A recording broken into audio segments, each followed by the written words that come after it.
My name is Crystal Thorne, and I was 33 years old the morning I realized someone had been inside my house while I was serving my country. Nothing was stolen. Nothing was broken. But one thing was missing. My son's medical binder. At first, that doesn't sound like much. A 3-ring binder full of vaccination records, emergency contacts, feeding schedules, and army paperwork isn't exactly something most people would risk breaking into a home to steal. Unless they wanted to prove I wasn't fit to be Noah's mother. My husband, Daniel, was deployed overseas. My 10-week-old son was everything I had left waiting for me at home. And someone had decided that wasn't good enough. What I didn't know was that before the sun went down, a police officer would stand in my kitchen asking one question that would change my life forever. Sergeant Thorne, who else has access to this house? Back then, I still believed the answer was simple. I was wrong. 11 years in the Army teaches you discipline before it teaches you confidence. You learn to trust routines, checklists, paperwork, facts. That's how I survived deployments, long drills, and months of raising Noah while Daniel was halfway around the world. Every cabinet in my kitchen had labels. Every bottle was dated. Every emergency number existed in 3 different places. People joked that I planned for disasters that would never happen. They didn't understand. Planning isn't fear. Planning is love, especially when you're raising a baby alone. My mother died 2 years before Noah was born. The last thing she ever told me was simple. Don't let anyone convince you that being kind means letting them cross your boundaries.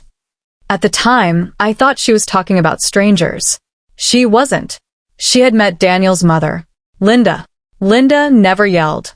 She never threatened. She smiled. She complimented your cooking before telling everyone else it was dry. She hugged you before reminding you that another woman would have made a better wife for her son. Everything she did came wrapped in kindness. Until you opened it.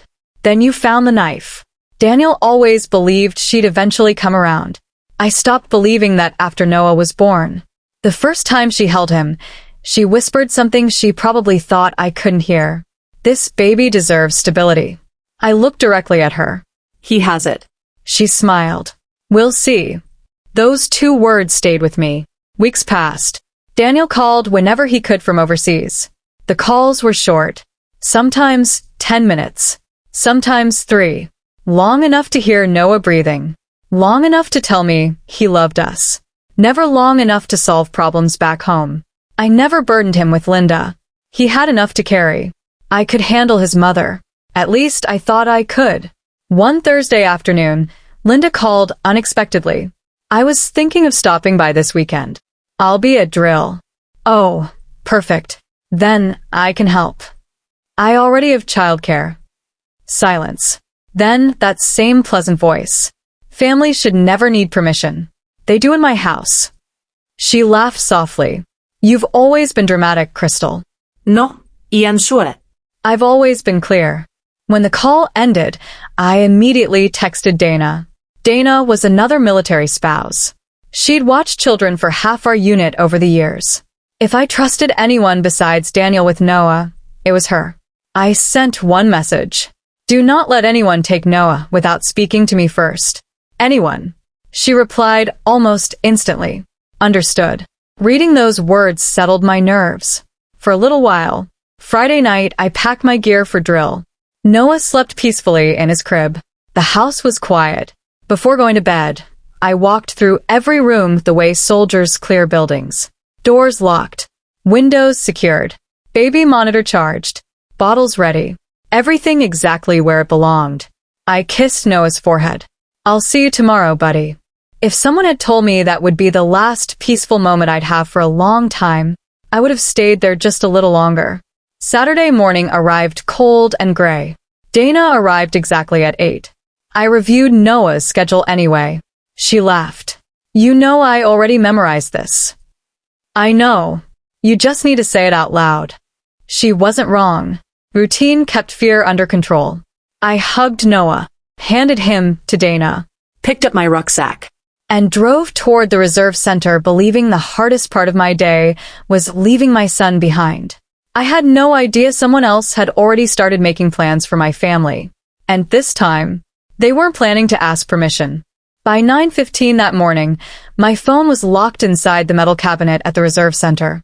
No signal. No distractions. Just another drill weekend. The instructors moved us through equipment checks, medical scenarios, and field exercises. I focused the way I always did. In the Army, your attention belongs to the mission in front of you. What I didn't know was that, 40 miles away, someone else's mission had already begun. Dana would later tell me exactly how it happened. At 9:42, a dark SUV rolled slowly into my driveway. Linda stepped out first. Brenda followed a few seconds later, carrying 2 shopping bags and wearing a smile that looked rehearsed. Dana opened the door only a few inches. Morning. Linda smiled. We're here to spend time with our grandson. I'm sorry, Dana replied. Crystal asked me not to have visitors today. Linda didn't argue. She sighed, lowered her eyes, and said quietly, "Do you really think a grandmother needs permission to love her own grandson?" Dana stayed calm. "I have my instructions." Brenda stepped forward. "Crystal worries too much." No, Dana answered. "She plans ahead." For several long seconds, nobody moved. Then Linda reached into her purse. "I suppose I should call Daniel." Dana shook her head. "He's deployed." "I know exactly where my son is," Linda replied. "The question is, do you?" Dana later admitted that was the moment she felt something was wrong. Not angry, calculated. Linda wasn't there for a visit. She had arrived with a purpose. Dana tried calling me. Straight to voicemail. She sent a text anyway. "Your mother-in-law is here." A minute later, another. "She won't leave." Inside the house, Noah began to cry. Dana picked him up. Linda watched silently. Then she looked around the living room. "So this is how she lives." Brenda folded her arms. "Everything looks temporary." Dana ignored the comment. She carried Noah toward the kitchen to warm his bottle.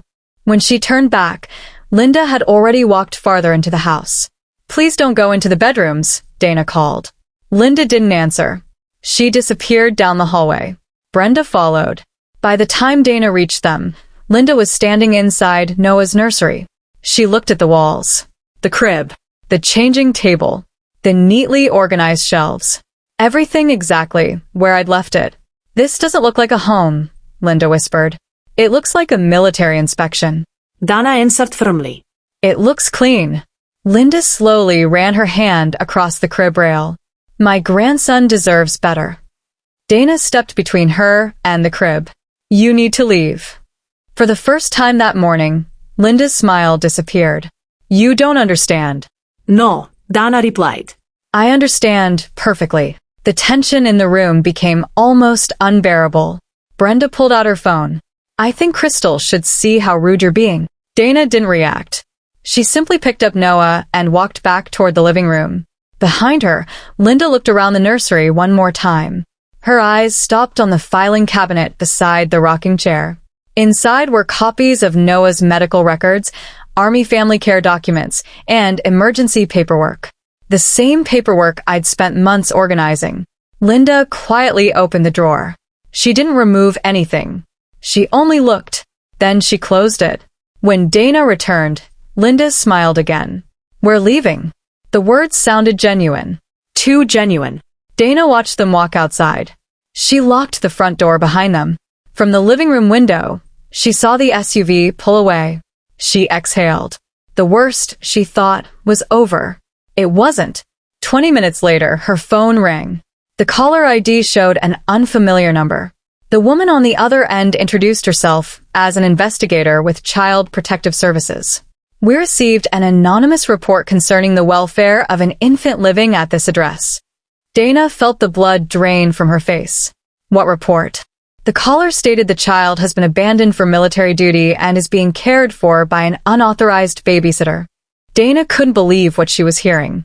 She immediately realized who had made the call. The investigator continued calmly. "We'll be conducting a welfare check today." Dana looked down at Noah sleeping peacefully in her arms. Everything in the house was exactly as it should be. Every bottle labeled. Every medication logged. Every emergency number posted. Still, someone had tried to convince the authorities that I was an unfit mother. And they had chosen the exact 2 hours when I couldn't answer my phone. Back at the reserve center, I was still completely unaware. I was standing in formation, following orders, counting the minutes until I could finally check my messages. I had no idea that by the time my phone came back into my hands, my family's life would already be under official investigation. The first thing I noticed wasn't the police car. It was the silence. Usually, when I came home, Noah was crying, a television was humming somewhere, or Dana was singing softly while warming a bottle. Instead, the entire street felt frozen. A white SUV sat in front of my house. Another vehicle I didn't recognize was parked behind it. I pulled into the driveway and stepped out before the engine had even stopped. Dana was standing on my porch. The moment she saw me, relief washed over her face. Crystal. She looked like she'd been trying not to cry for an hour. I hurried toward her. Where's Noah? He's okay. Those 2 words gave me enough air to keep moving. Inside my living room stood a woman in a navy jacket with an identification badge clipped to her pocket. Beside her was Ms. Calloway. The nurse gave me a small nod. You must be Sergeant Thorne. Yes. The investigator extended her hand. I'm Karen Ellis with Child Protective Services. My stomach tightened. No parent wants to hear those words, no matter how innocent they are. I understand you've had a difficult afternoon, she said calmly. I also understand someone made a report concerning your son's safety. I looked around the room. Everything was exactly where I had left it that morning, except one thing. Linda. She was sitting on my couch like a guest of honor. Brenda sat beside her. Neither one looked surprised to see me. Linda folded her hands neatly. There she is. As though she had been waiting. Karen noticed my expression immediately. You know each other? She's my mother-in-law. Karen made a small note on her clipboard. Linda spoke before anyone else could. I only called because I was worried about my grandson. Изцяхте her. You called CPS? I called because I love Noah. No. My voice stayed steady. You called because you wanted control. The room became quiet. Karen didn't interrupt. She simply listened. Years of army service had taught me one lesson that mattered more than almost anything else. When emotions rise, facts matter. I walked into the kitchen, returned carrying the blue binder I kept beside the refrigerator. I placed it gently on the table. This contains every medical record, every vaccination, every feeding schedule, every emergency contact, and every Army family care document. Karen opened it. Every page was dated. Signed. Organized. Ms. Calloway smiled almost imperceptibly. Linda's confidence faded just a little. Karen continued turning pages. Then she looked at Dana. You've been the approved caregiver since this morning? Dana nodded. Since 8 o'clock. And Sergeant Thorne left written instructions? Everything was written. Karen compared the paperwork with the official family care plan. Every signature matched. Every requirement had been met. Finally, she closed the binder. Then she asked a question no one expected. Mrs. Linda Walker? Linda straightened proudly. You stated in your report that this child was abandoned. Yes. Karen looked toward Dana. Did Sergeant Thorne abandon her child? Dana answered without hesitation. No. Karen looked back at Linda. You also reported there was no approved caregiver. There wasn't. Karen quietly placed the signed family care plan in front of her. There was. Linda's smile disappeared. Brenda shifted uncomfortably. For the first time all afternoon, neither of them had anything to say. Karen wasn't finished. One more question. She turned slightly toward Miss Calloway. You arrived before I did? I did. What condition was the home in? Miss Calloway answered carefully. The child was healthy. The home was clean. Food, formula, medication, and emergency supplies were fully stocked. She paused. The only concern I observed was conflict created by extended family members. Karen wrote another note. Then she closed her folder. I will never forget what she said next. Sergeant Thorne, you've done exactly what the law expects a parent to do. She looked directly at Linda. But someone in this room knowingly filed false information with this agency. The silence that followed felt heavier than shouting. Linda finally spoke. I was only trying to help. Karen answered calmly. Help doesn't begin with lies. Just then my phone vibrated. Daniel, calling from overseas. I answered immediately. His face appeared on the screen. The first thing he asked was, "Is Noah safe?" "Yes." He closed his eyes for a second. Then he looked past me. He saw his mother sitting on my couch. No one needed to explain anything. He understood. "Mom." His voice was calm. "What did you do?" Linda started crying. "I did it for Noah." Daniel shook his head slowly. No. "You did it because you couldn't accept that Crystal is his mother." No one spoke. Finally, he looked back at me. "I'm sorry." "They're not coming back into our house again." It wasn't dramatic. It wasn't loud. But it was the first time in our marriage that he had chosen our family over the fear of disappointing his mother. Sometimes that's what courage looks like. Not on a battlefield, but inside your own living room. Karen completed her report before leaving. No findings against me. No action against my family. Only a recommendation that all future contact with Linda happen through written communication. Weeks later, we changed the locks, installed security cameras, updated every emergency contact. Life slowly became quiet again. People sometimes ask if I ever forgave Linda. The answer is simple. Forgiveness and trust are not the same thing. I forgave her for my own peace. But trust is earned. And once someone uses your child as a weapon, some doors stay closed forever.